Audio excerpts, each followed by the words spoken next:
If you've ever wondered what life was like in native North America before Columbus, or if you think North America before 1492 was just scattered villages and small tribes and are ready to be proven wrong, or if you want to understand how native nations shaped diplomacy, trade, and politics for centuries after Europeans arrived, and if you're ready to see native history as a story of survival and power rather than of disappearance, then today's book just might be for you. Today, I'll be reviewing Native Nations, A Millennium in North America by Kathleen DuVal. Welcome to Spencer Reads Everything. I'm your host, Spencer Duncan, and on this channel, I review every kind of book I can get my hands on, be it history, fiction, fantasy, poetry, and much more. Always with an eye to who might enjoy it and why. Whether you're looking for your next great read or exploring classics or diving into brand new releases, my goal is to help you find books that connect with you. Today's review is part of my ongoing series on Pulitzer Prize winners and finalists. But if you're new here, don't worry, you can jump in anywhere. Each video stands on its own, and I'll give you the background you need to understand the book before sharing my full thoughts. As you may know, the Pulitzer Prizes are among the most prestigious awards in American letters, honoring the best writing across journalism, history, biography, poetry, general nonfiction, and of course fiction. And so every spring when the prizes are announced, I make it a point to read through the winners and finalists in the book categories. And on my channel, I've gathered all of my 2025 Pulitzer Prize reviews into a dedicated playlist. If you're curious about which of those books may interest you, please check out my 2025 Pulitzer Prize playlist. And in this video, we'll be looking at the 2025 Pulitzer Prize winner in history, Native Nations by Kathleen DuVal. Speaking of which, let's take a look at the author. Kathleen DuVal is a distinguished historian and professor of history at the University of North Carolina at Chapel Hill. She specializes in the history of early America with a particular focus on Native nations and the ways they shaped the continent's past. Her most recent book, the one we're covering today, is of course Native Nations, A Millennium in North America, and it has earned wide acclaim, winning the 2024 Pulitzer Prize in History, as I've already mentioned, as well as the Bancroft Prize, the Kundal History Prize, and the Mark Linton History Prize. I don't even know what most of those are, but that's what the internet told me. Reviewers praised it as a seamless panorama of 1,000 years of American history, highlighting how it brings both written and oral traditions together to illuminate the endurance and renaissance of Native cultures. DuVal is also the author of Independence Lost, Lives on the Edge of the American Revolution, which reframed the revolution through the lives of enslaved people, Native leaders, and others on the margins of power. That book won the 2016 George Washington Book Prize. She is a graduate of Stanford and UC Davis. DuVal is also a Guggenheim Fellow, and she has further cemented her reputation as one of the leading voices in U.S. history today with her two major works, as well as other papers and projects and just many things that she has been involved in. Since this is a history book, there really aren't going to be any major surprises for most readers. The broad strokes of Native American history, the migration, adaptation, survival, and resilience, I think are pretty well known. However, if you've always carried a very narrow view of Native American history, you may be surprised by the real big reveal here, and that is just how rich, diverse, and interconnected Native nations have been across 1,000 years of North American history. The book consistently challenges simplified narratives and replaces them with a fuller, more complex panorama. So I guess that's the closest thing to what a spoiler alert might be for a book like this, and you must say that you have now been warned. Let's take a look at the book itself. The book is split into several parts. It has 12 full chapters with a foreword and conclusion. And so actually, let's take a look at it chapter by chapter. I'll tell you now, this is going to be quite detailed because for two reasons. One, I really enjoyed this book, just so you know. And two, because when I do these videos, I've had a tendency to just come in and say what I like and don't like about various books in the videos. And there's some benefit to that. You know, I've had some people subscribe to the channel, so there is some value in that. But I really think that, especially for a history book like this, I think getting more of the details in there about what exactly the book is saying and what it's arguing really helps to give something of value in the review. And additionally, it helps me as an individual who reads a fair amount of books every year to actually remember more of that book. It's a long book, and so it's very helpful to sit down and remind myself of what the key points were in each and every chapter. So if that sounds like it just might be a little too much for you, then maybe you want to skip past all of the chapter summaries that I'm about to do and maybe just go to the conclusion to see who you think this might be or who it might not be for. But that being said, let's dig into this chapter by chapter. The foreword is called Many Nations. The foreword opens at the 2016 Standing Rock protest, where hundreds of Native nations displayed their flags in defense of sovereignty against the Dakota Access Pipeline. This moment demonstrates the book's central argument. Native peoples are not vanished relics, but citizens of sovereign nations that continue to exist to this day.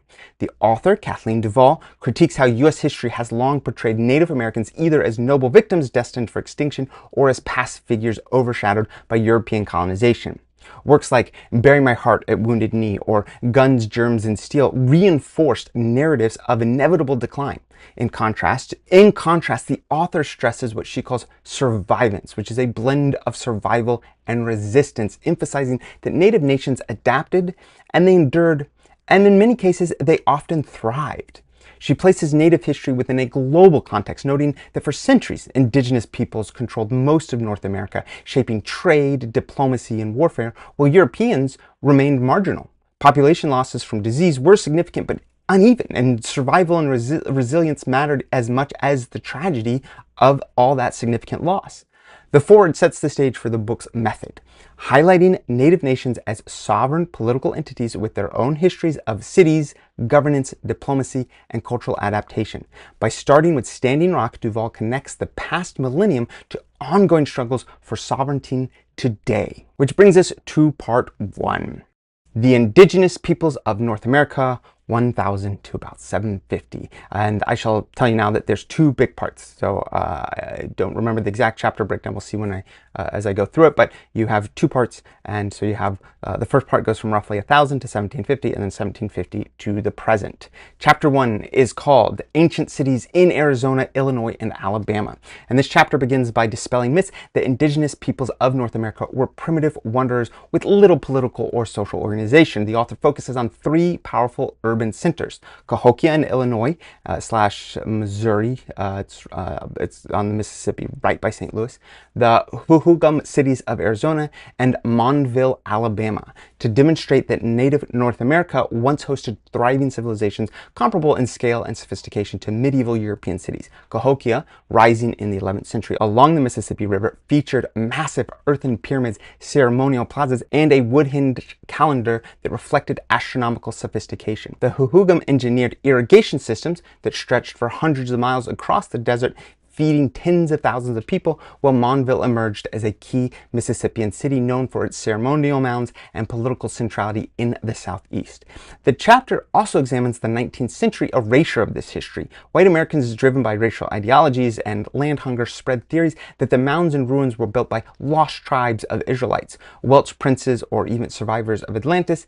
Anyone but the ancestors of the Native Americans were possibilities in the 19th century American mind. These myths, endorsed even by figures like President Andrew Jackson, helped justify dispossession. As Americans claimed the land had never truly belonged to the native peoples, they were displacing, therefore giving them fair amount of justification in that displacement narrative. DuVal shows how these racist misreadings ignored oral histories. The O'odham insisted, oh, by the way, I'll put it in here. I obviously don't speak any Native American language. I apologize. I cannot look up how to pronounce all of these. Some of these are pretty obscure that even finding anything on the internet on how to pronounce them was beyond the scope of making this review. And so I apologize. I really do. I wish I could properly pronounce everything. And when I only have a thing or two that I need to look up, I'm more than willing to do that. But in a long review like this, where there are dozens, if not hundreds of words that I needed to look up, I just run with it. I'm so sorry.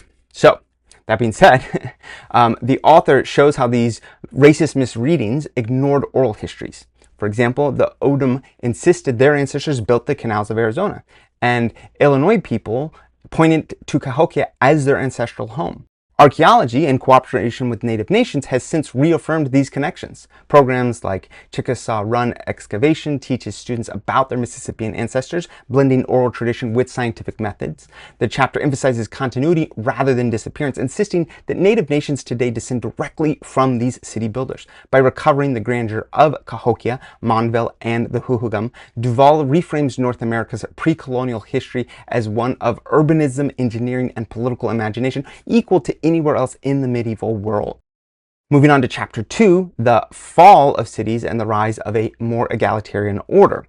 While the first chapter highlights urban expansion, this chapter asks why those great cities eventually declined. The author stresses that their fall was not a collapse into chaos or disappearance, but rather a strategic transformation. Environmental pressures, shifting river systems in Arizona, climate cooling over the medieval warm period, and soil exhaustion strained large populations. In response, many people left urban centers and reorganized into smaller, more egalitarian communities. These societies often rejected the inequalities and hierarchies of city life, creating new political and cultural forms that resisted the concentration of power. The author situates this transformation in a global context. Just as European peasants after the Black Death restructured society to be less hierarchical in some regions, indigenous North Americans responded to crisis by imagining alternatives to centralized states. Rather than viewing the fall as a failure, DuVal interprets it as political innovation. Societies sought to prevent elites from hoarding resources, redistributing authority into kin-based groups and councils. This shift helps explain why Europeans later encountered many decentralized polities in North America that contrasted sharply with monarchies and empires across the Atlantic. This chapter also critiques the idea that European arrival was the main cause of indigenous decline.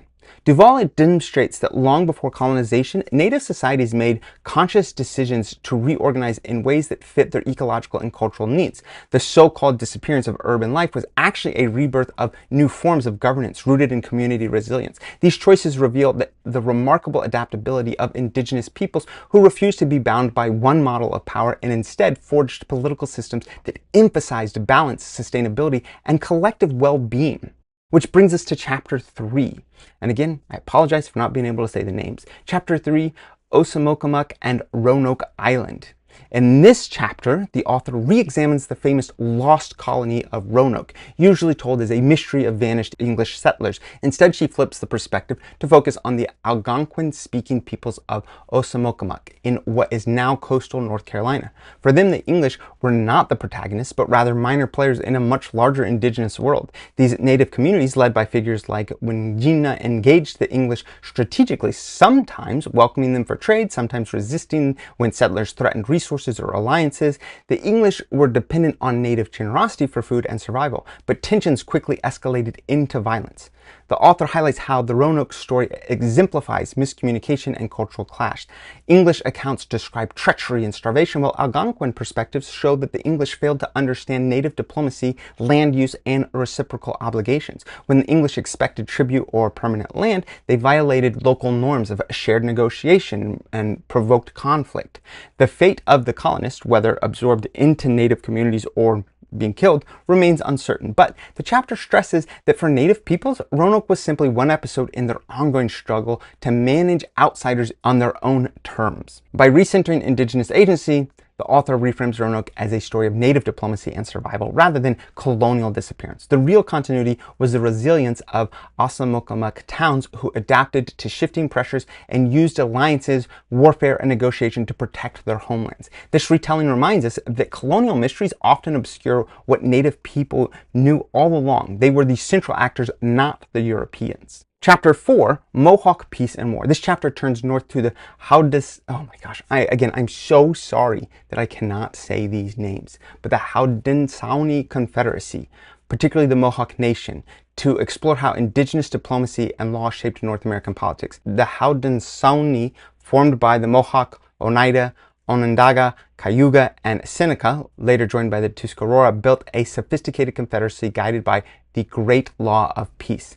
This constitution created checks and balances, matrilineal authority, and a symbolic union represented in the Hiawatha Belt. Their political system influenced not only neighboring tribes, but also caught the attention of European settlers, some of whom saw parallels to Enlightenment ideas of federation. The Mohawk, as keepers of the Eastern Door, were central to both warfare and peacemaking. The warriors defended Confederacy lands and expanded influence through raids, while their diplomats forged alliances with French, Dutch, and English colonists. The author shows how the Mohawk balanced these dual roles, ensuring that European empires often had to negotiate with them rather than dominate them outright. They were power brokers in the fur trade and wielded influence across vast regions. By placing the Mohawk in their global context, DuVal underscores that they were not caught between European empires, but rather pursued their own strategic vision of power. Wars and peace agreements alike served them in their interests first. This chapter dismantles stereotypes of native nations as reactive or fragmented, presenting the Mohawk instead as architects of one of the most enduring indigenous diplomatic systems in the world. Chapter 5, the O'odham Himbag.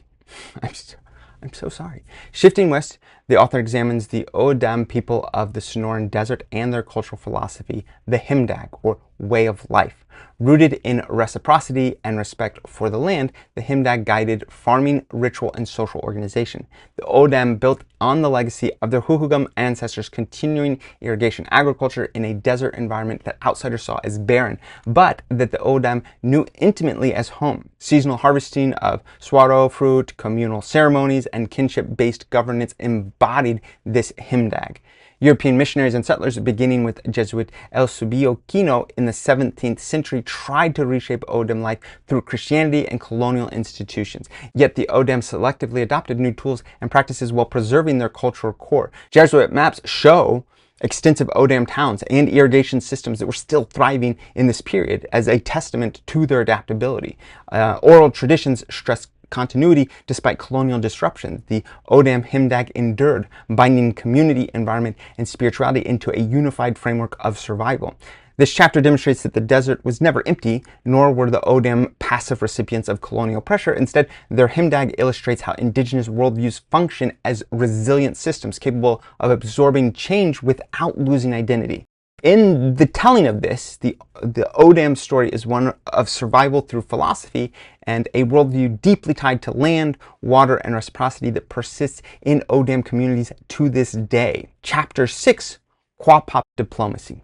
The final chapter in part 1 highlights the Quapaw Nation, which is located in the Mississippi Valley, as a case study in diplomacy. Unlike depictions of native nations as overwhelmed by European empires, the Quapaw actively shaped the colonial balance of power.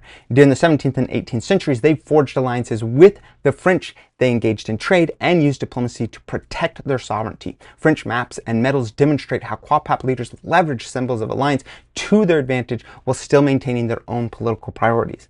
The author emphasizes that Quapaw diplomacy was grounded in native traditions of negotiation and reciprocity, not European models. Their leaders used feasting, gift exchange, and kinship metaphors to structure diplomacy in ways that European colonists often struggled to understand but had no choice but to accept. This created a diplomatic landscape in which native protocol often set the terms of interaction. The Quapaw show how indigenous nations were central actors in international politics, making choices that preserved autonomy in an era of expanding colonial empires. Ultimately, the Quapaw story illustrates that native diplomacy was not accommodation or weakness, but a powerful strategy of survival. By presenting themselves as indispensable allies and negotiators, the Quapaw ensured their place in regional politics and demonstrated the enduring creativity of indigenous statecraft. Which brings us up to the second part of the book, part 2, Confronting Settler Power, 1750 and beyond. First chapter, chapter 7, Shawnee towns and farms in the Ohio Valley. This chapter highlights the Shawnee people, hence the name, whose dispersed but interconnected towns in the Ohio Valley illustrate how native communities responded to new pressures in the 18th century. Far from being nomadic, the Shawnee combined farming, hunting, and trade, building towns that were both resilient and adaptive. Women played a central role in agriculture, cultivating corn, beans, and squash, the three sisters, while men hunted and participated in diplomacy and war. Their settlements were not isolated villages, but hubs in a regional network of nobility and kinship stretching across the Great Lakes and into the southeast. As European settlers pushed into the Ohio Valley after 1750, the Shawnee became embroiled in contests for land. Leaders like Blackhoof emphasized strategies of accommodation, stressing farming and cultural adaptation as a means of survival. Others, such as Tecumseh and his brother Tenskwatawa, advocated for more militant resistance, calling for a pan-Indian movement to push back settlers.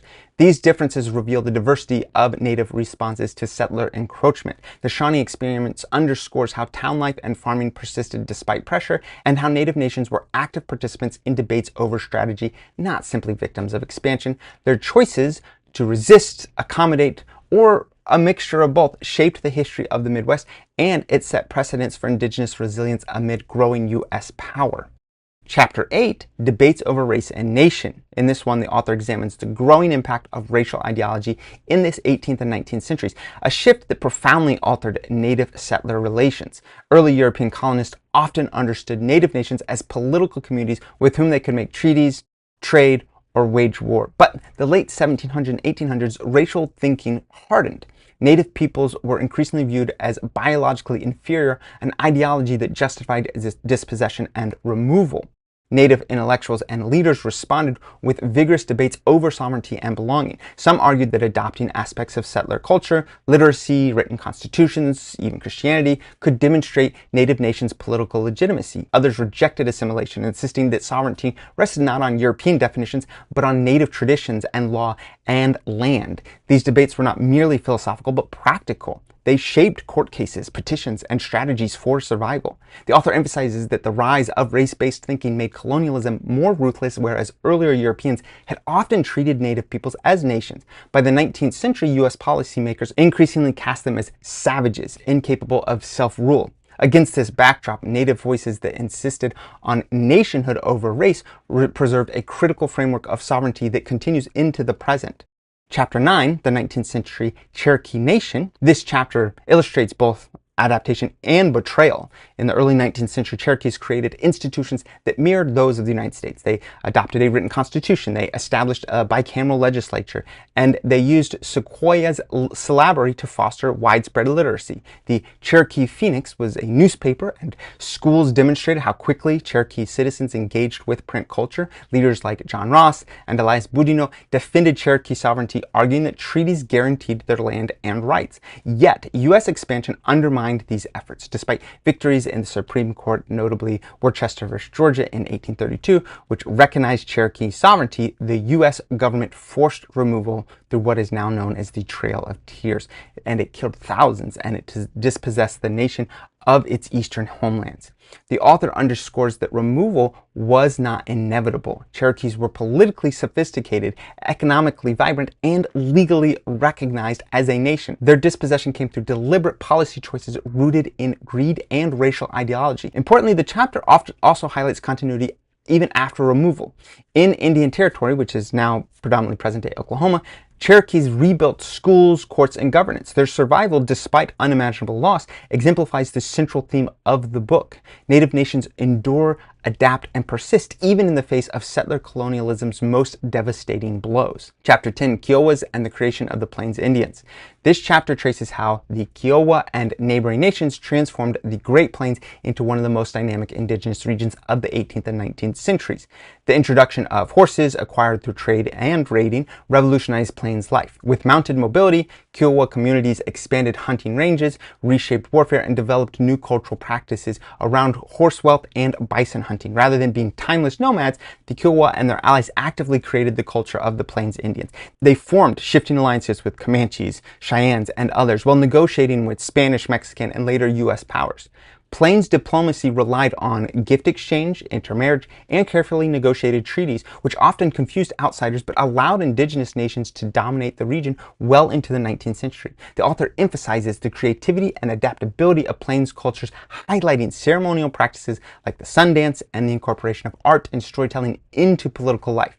The Kiowas show how native nations reshaped entire landscapes through innovation, turning the Plains into a powerful indigenous homeland that resisted colonial control for more than a century. Chapter 11, Removals from the East to a Native West. Here, DuVal widens the lens to examine the massive forced removals of native nations from the east to Indian Territory in the 19th century. While the Cherokee Trail of Tears is the most famous, many other nations, the Muskogee or the Creek, the Seminole, the Chickasaw, and the Choctaw, endured similar displacements. Removal was brutal, thousands died from disease, exposure, and hunger, and the trauma reshaped native memory and identity. Yet, the chapter resists portraying removal as only catastrophe. In Indian Territory, displaced nations rebuilt political institutions and forged new alliances. The shared trauma of removal sometimes produced cooperation across nations, though tensions also arose as communities adjusted to new environments. These relocated nations became central to the cultural and political life of what would later become Oklahoma. DuVal stresses that removal should be understood as part of a broader U.S. strategy of settler colonialism, the deliberate attempt to seize native land and erase native sovereignty. Yet by surviving removal and rebuilding in the West, native nations showed once again that sovereignty could not be entirely extinguished. The final chapter of Part 2 brings the story into the 20th century, emphasizing survival, resilience, and resurgence. Even as the U.S. government pursued policies of assimilation, termination, and allotment, native nations fought to preserve sovereignty. They used U.S. courts, international laws, and grassroots activism to defend treaty rights, to reclaim land, and to protect cultural practices. Examples range from the Cherokee Phoenix of the 19th century to the activism of the 20th century Red Power movement. Language revitalization programs, tribal colleges, and economic enterprises such as gaming showed that native nations not only survived but also reasserted themselves as political, cultural, and economic powers. DuVal stresses that sovereignty is not just symbolic. It shapes real governance, from managing resources to determining child welfare, as seen in the Supreme Court's 2023 Holland v. Brackeen decision upholding the Indian Child Welfare Act. This chapter ties the millennium-long narrative together. Native nations endured catastrophic losses, but continually adapted, proving their status as sovereign, self-governing communities. The story of North America is not one of disappearance, but of persistence and renewal. And in the Afterwords, which is called Sovereignty Today, it ties the millennium-long history to the present by emphasizing that native sovereignty is not a relic, but an ongoing reality. The author highlights how native nations continue to govern, negotiate, and assert their rights in the 21st century. Contemporary struggles, such as the Standing Rock protests against the Dakota Access Pipeline, which started out the book, or the 2023 Holland v. Brackeen Supreme Court case, show that sovereignty remains central to native identity and survival. The author underscores that native communities are not only resisting threats, but also thriving in a modern renaissance, revitalizing languages, expanding economic enterprises, reclaiming land, and asserting cultural presence on the global stage. Yet sovereignty is continually challenged by states and municipalities seeking to limit native authority. The Afterword reminds readers that the persistence of native nations over 1,000 years demonstrates extraordinary resilience and creativity, and their future remains vital to the story of North America. And that is my summary of a big and impressive and just a sprawling book. There is a lot to take in, and so much more that I could dive into in every single one of those chapters. But one thing that I do want to point out is, of course, that this is a book written by an academic, and it's a big book, and it has a lot of very important specific arguments that are being made. So I call them argumentative distinctions. I want to go through a few of those. One of the author's most important interventions is her insistence on continuity across the centuries. I said that in probably almost every chapter, and I think that is a key part of her thesis. Histories of Native America are often framed around a sharp break, the before contact world and the after contact world. But DuVal resists that framing. Yes, European arrival introduced profound challenges, from disease to trade disruptions to warfare, but she argues that indigenous communities did not simply collapse or vanish. Instead, they rebuilt, adapted, and carried forward traditions, knowledge, and political authority. And the story becomes one of persistence as much as change, showing that native nations remained central players in shaping North America well into the 18th and 19th centuries. Another key argument centers on power and agency. Too often, native peoples are described as victims of conquest. DuVal insists that they were strategists, negotiators, and diplomats who continually worked to maintain sovereignty and protect their communities. When Europeans arrived, they entered into indigenous systems of power that already existed. Native nations decided when to trade, when to ally, when to resist. This perspective not only restores indigenous agency, but also makes it clear that European colonization was never a one-way process. Here, the author's work is part of a broader shift in American history. Just a year before her book appeared, the book by Ned Blackhawk was published, The Rediscovery of America. And the two books they're not in direct conversation. DuVal likely didn't have time to read and respond to Blackhawk, but they are clearly written in a similar spirit. Both are influenced by projects like the 1619 Project, which encourage us to center voices long treated as peripheral, where the 1690 Project asks what American history looks like when told from the perspective of enslaved Africans and their descendants. Blackhawk and DuVal ask, What happens if we tell it from the perspective of indigenous nations? Black Hawk's book makes that premise especially explicit, showing how Native history reframes every stage of America's past. DuVal's book is perhaps a bit more traditional in its structure, but the argument is still unmistakable. Indigenous peoples are not side characters in the story of America. They are the through line. European arrival is not the starting point of history, but simply one act in a much longer story. Taken together, these works remind us that history looks very different depending on who we center in the narrative. And they push readers and historians to recognize that what once seemed peripheral is in fact fundamental. I absolutely loved this book. And that probably won't surprise you because I love history. I've devoted my life to it. I have a PhD in it. And what excites me most is history that challenges us to rethink the standard narrative. Too often historians are accused of changing history, which is hogwash. The past, it's fixed. What we do is uncover new perspectives, or recenter new perspectives, or we highlight overlooked voices, and we reconsider the stories that have long been taken for granted. We're not out to disprove everything you think you know about history, but rather to show that history is never one-dimensional. And that's exactly what Kathleen DuVal accomplishes here. She invites readers to step outside the familiar storyline of America's founding and instead consider how Native nations shaped, resisted, adapted, and endured through centuries of upheaval. For me, this was a prime example of history at its best, taking something you think you know and demonstrating that there's far more richness, complexity, and perspective than the traditional narrative allows. Now, this is a long book, and necessarily so. The timeline she covers, from pre-contact to the present, or close to it, demands that kind of scope. But even with its length, you get the sense that each chapter could easily be expanded into a book of its own. What DuVal has done is not just give us a reframing of Native American history, but also provide the framework for countless more detailed explorations to follow. In that way, Native Nations feels both definitive and an open invitation for further scholarship. So, who is this book for? If you are someone who loves history that asks you to reconsider what you thought you knew, this book is absolutely for you. Readers of the 1619 Project will find a similar spirit here, an insistence on reframing the American story by centering voices that have often been marginalized or erased. And if you've read Ned Blackhawk's book, which I've already referenced, The Rediscovery of America, you can also check out my review of that. You'll see this book as both a companion and a complement, where Blackhawk dives deep into the entanglement of Native and U.S. histories. Kathleen DuVal provides a sweeping big picture narrative that sets the stage for those more detailed explorations. This book is also for students, teachers, and general readers who want a fuller, more honest telling of American history. It belongs on the shelves of anyone looking for the kind of perspective that reshapes how you think about the past and the present, as well as the future of this country. If you've ever wanted to see Native nations not as side characters in U.S. history, but as central actors in their own right, this is the book for you. So who is this book not for? Well, this is not a book for readers looking for a simple, straightforward retelling of the same history you learned in school. The author's narrative is wide-ranging, complex, and deliberately challenges the neat, patriotic storylines that many people are comfortable with. If you're not interested in engaging with history that expands and complicates those familiar narratives, then this won't be the book for you. It's also not for those who expect a fast, light read. The scope of the book demands length, and the author packs her chapters with evidence and argument. While she writes with clarity and accessibility, she doesn't shy away from presenting readers with a history that demands patience and thoughtful engagement. If you aren't prepared to wrestle with a work that reframes the past in challenging ways, this book may not be for you.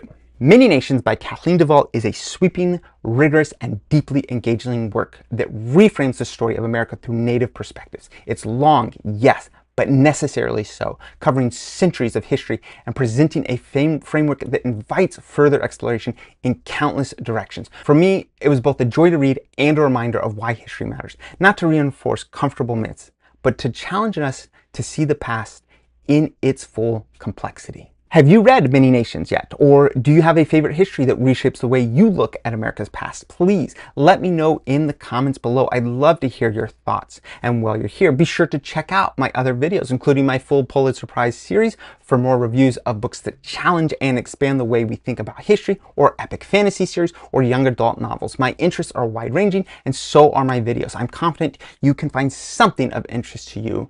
I read it all. After all, the name of the channel is Spencer Reads Everything. And if you like my videos, please share them. The more people that find this channel, the more content I can create. And don't forget to like, subscribe, turn on those notifications. And until next time, keep those pages turning.